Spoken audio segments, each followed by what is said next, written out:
پیارے بزرگ اور دوستوں، سب سے پہلے آپ کو مولا صلی اللہ تعالیٰ علیہ وسلم کی بارگاہ بے کس پناہ میں درود پاک پڑھ لیجیے۔ اللہم صلی علی سیدنا شفیعنا مولانا بارک وسلم، صلو علیہ صلاۃ و سلام علیک یا رسول اللہ، صلو علیہ صلاۃ و سلام علیک یا حبیب اللہ، صلو علیہ صلاۃ و سلام علیک یا نبی اللہ صلی اللہ تعالیٰ علیہ وآلہ وسلم۔ جب گزر جائیں گے ماہ 11، تیری آمد کا پھر شور ہوگا۔ جب گزر جائیں گے ماہ 11، تیری آمد کا پھر شور ہوگا۔ میری زندگی کا کیا بھروسہ، الوداع الوداع ماہ رمضان۔ میرے پیارے بزرگ اور دوستو، یہ رمضان کا عشرہ اخیرہ چل رہا ہے۔ اب ہمارے درمیان سے یہ رمضان کا مبارک مہینہ گزر جانے والا ہے۔ اس رمضان المبارک میں جنہوں نے اچھے کام نیکیاں جنہوں نے کی ان لوگوں نے تو کامیابی حاصل کر لی، لیکن جن لوگوں نے یوں ہی غفلت میں زندگی گزاری تو اب وہ پھر 11 ماہ کا انتظار کریں گے اور امید سے زندگی گزاریں گے کہ کاش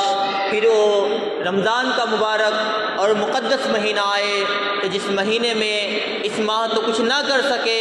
لیکن جب پھر 11 ماہ گزارنے کے بعد جب وہ مہینہ رمضان کا مقدس مہینہ آئے گا تو اپنے رب کو راضی کرنے کی خوب کوشش کریں گے۔ اللہ تبارک و تعالی قرآن مقدس میں ارشاد فرمایا، الذی خلق الموت والحیات لیبلوکم ایکم احسن عملا وہو العزیز الغفور۔ وہ جس نے موت اور زندگی پیدا کی کہ تمہاری جانچ ہو تم میں کس کا کام زیادہ اچھا ہے، اور وہی عزت والا اور بخشنے والا ہے۔ الذی خلق الموت والحیات، جس نے موت و زندگی کو پیدا کیا۔ یہاں سے اللہ تبارک و تعالیٰ کی قدرت کے بعض آثار بیان کیے جا رہے ہیں۔ چنانچہ ارشاد ہوتا ہے، ارشاد فرمایا کہ موت و زندگی کو پیدا کیا۔ موت اور زندگی کیا ہے؟ انسان و حیوان میں روح سے روح کے جسم سے جدا ہو جانے اور حواس کی طاقت زائل ہونے کا نام موت ہے، جبکہ زندگی جسم میں روح کے وجود کے ساتھ ساتھ حواس کی طاقت بھی باقی رکھنے کا نام وہ زندگی ہے۔ اور کسی چیز کو وجود بخشنا، اور اسی سے معلوم ہوا کہ موت ایک وجودی چیز ہے، کیونکہ محض عدمی چیز پیدا نہیں ہو سکتی۔ لیبلوکم ایکم احسن عملا، تاکہ تمہاری آزمائش کرے۔ کس چیز میں آزمائش کرے؟ تم میں کون زیادہ اچھا عمل کرنے والا ہے۔ یہاں سے زندگی اور موت کے پیدا کرنے کی حکمت بیان کی جا رہی ہے۔ اے لوگوں،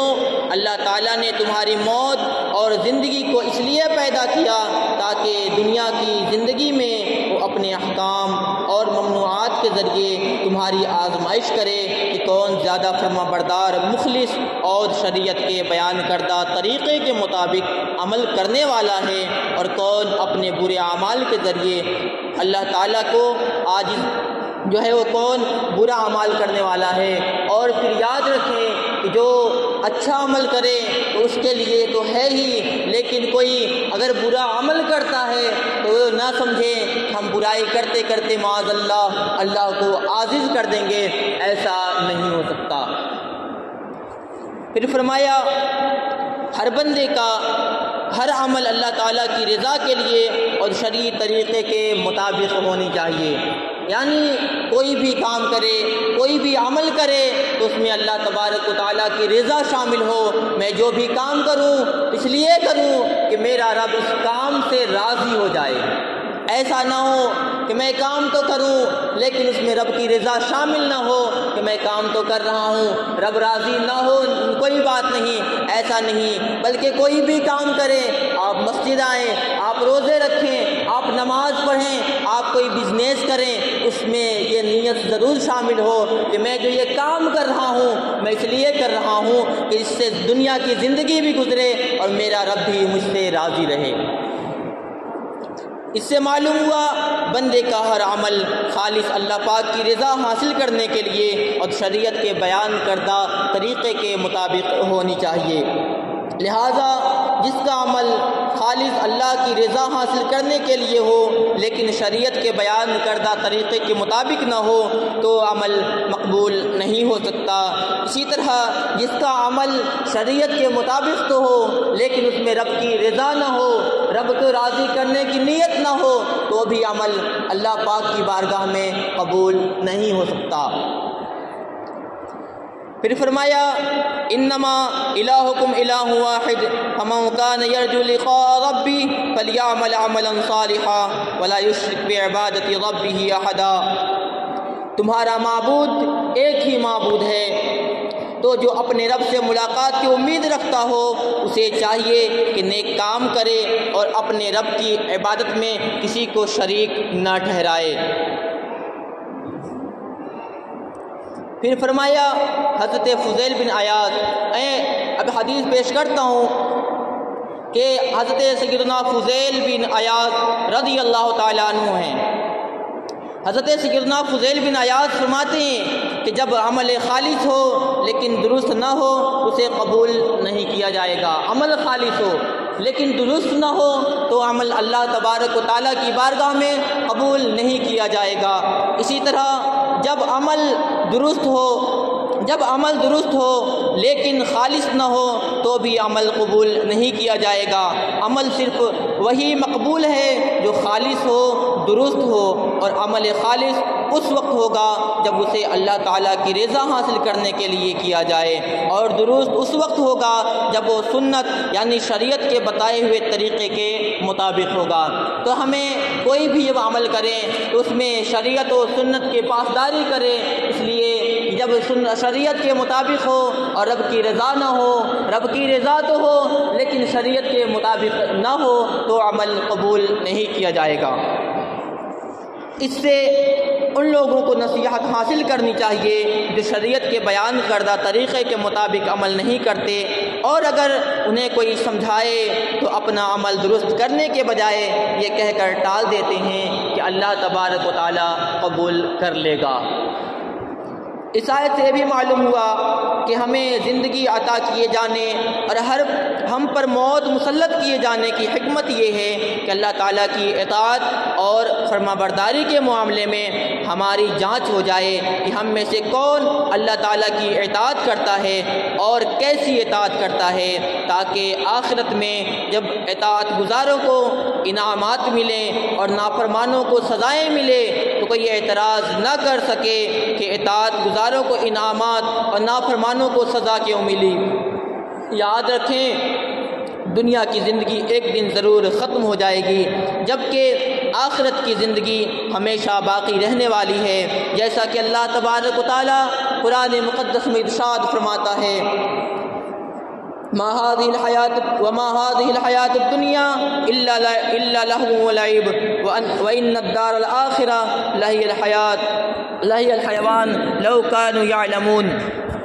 فرمایا اور یہ دنیا کی زندگی تو صرف کھیل کود ہے اور بے شک آخرت کا گھر ضرور وہی سچی زندگی ہے، کیا ہی اچھا تھا اگر وہ جانتے۔ پھر فرمایا وما اوتیتم من شیء فمتاع الحیات الدنیا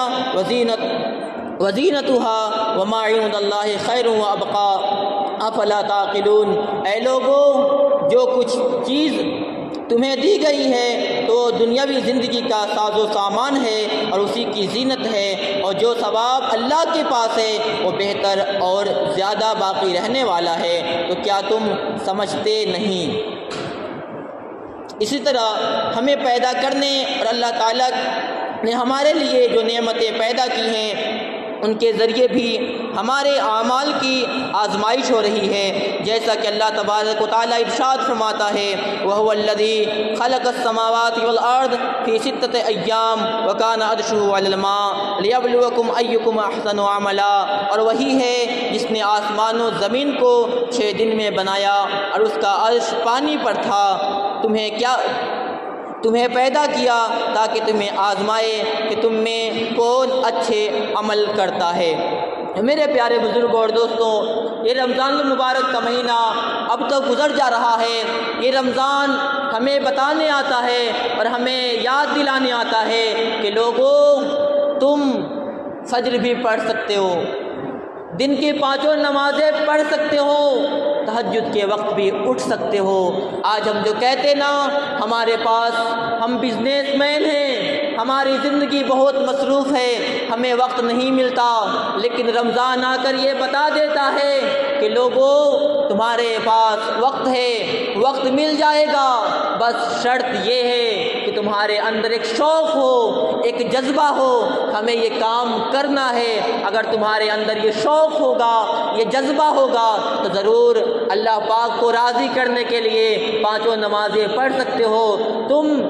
تہجد بھی پڑھ سکتے ہو، لیکن اگر تم نہیں پڑھتے تو یہ تمہاری غلطی اور تمہاری کوتاہی ہے۔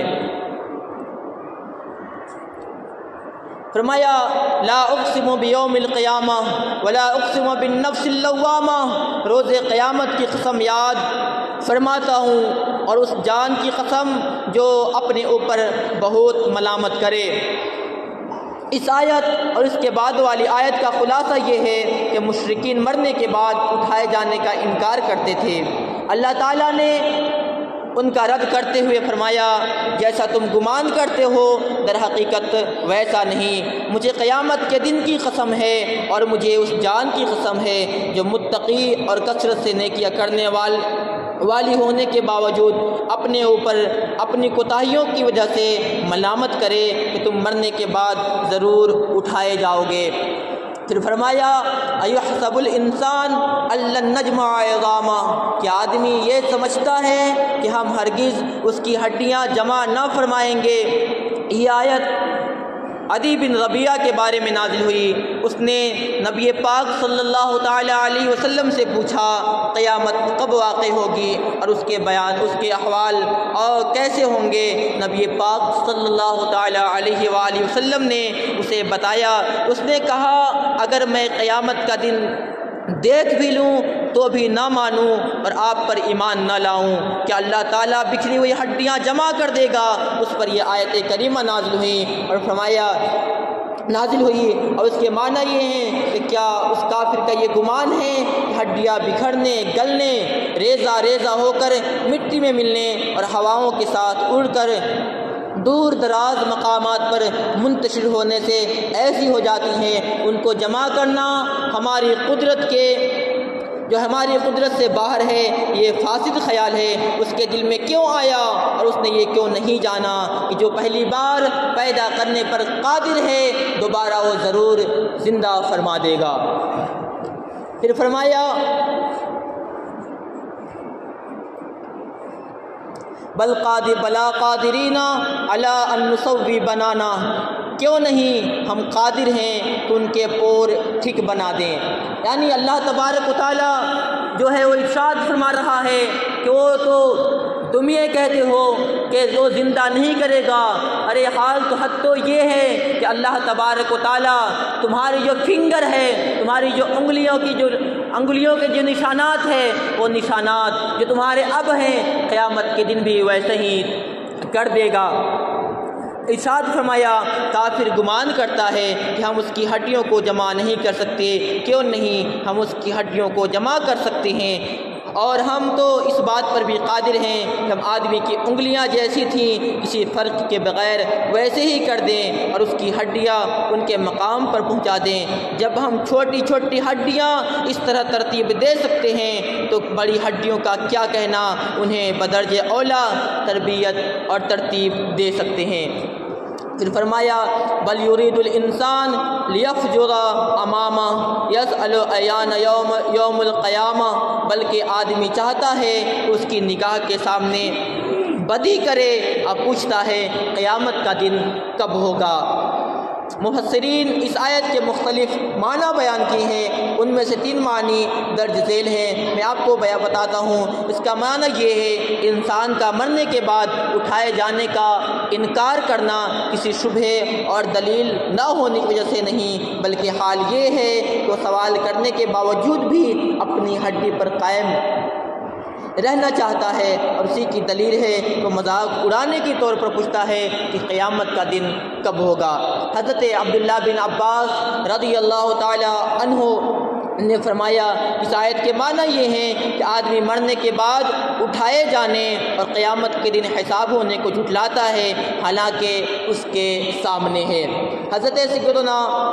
سعید بن جبیر رضی اللہ تعالی عنہ فرماتے ہیں اس آیت کا معنی یہ ہے کہ آدمی گناہ کو مقدم کرتا ہے اور توبہ کو مؤخر کرتا ہے، اور یہی کہتا رہتا ہے کہ اب توبہ کروں گا، اب عمل کروں گا، یہاں تک کہ اسے موت آ جاتی ہے اور وہ اپنی بدیوں میں ہی مبتلا ہوتا ہے۔